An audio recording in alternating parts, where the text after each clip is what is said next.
Eh, Pak Kolit berapa anaknya? 2. Yang Lali pertama dhewe lali. etok-etok ora ngerti tau ya. Hmm. Yang pertama mondoknya di mana, Pak? Yang pertama ada di Darul Ulum.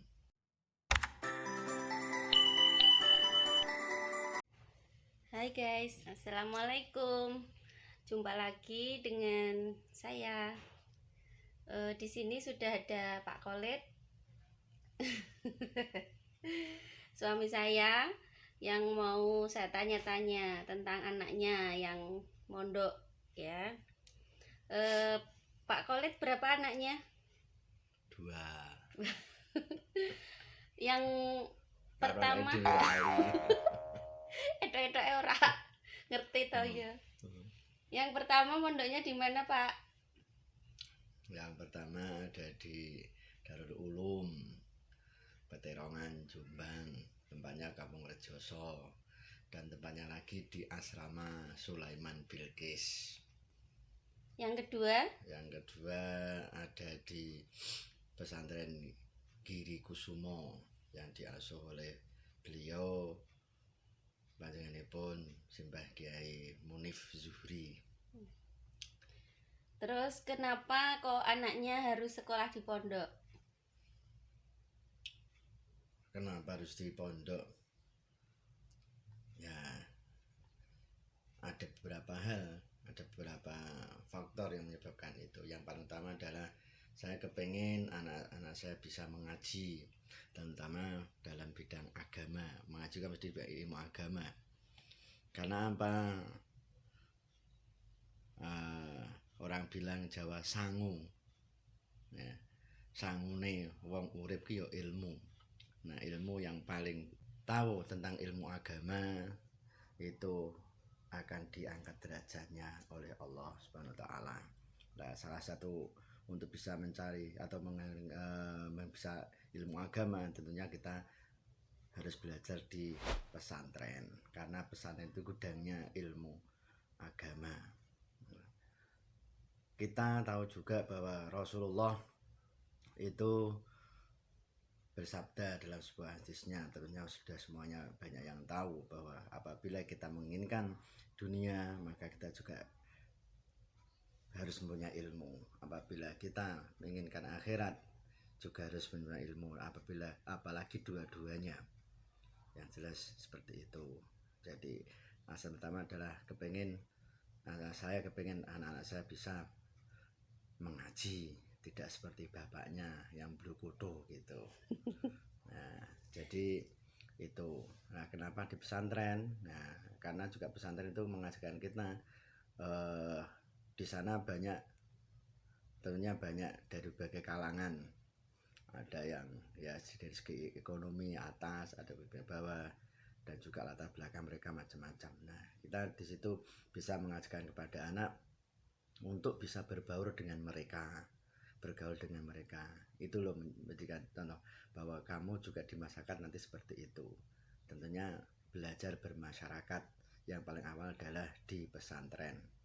Nah, kalau di sekolah yang umum biasanya itu ya paling daerah anaknya dari daerah sekitar saja kan itu. Kalau di pesantren insya Allah pasti orangnya itu dari jauh-jauh, dari beberapa kota. Jadi begitu mengenal ada dari kota ini, dari kota ini. Dan pada manfaatnya nanti apabila sudah selesai dari pesantren itu nanti pada akhirnya bisa untuk ajar silaturahmi, menyambung tali silaturahmi lagi, pertemanan atau persaudaraan.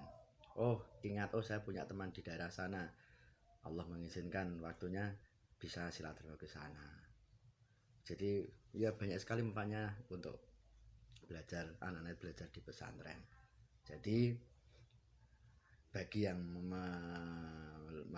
menonton video ini ya bersyukurlah, atau sangat bersyukur sekali mempunyai putra-putri yang apalagi tanpa dipaksa mereka sudah langsung kepengen belajar di pesantren.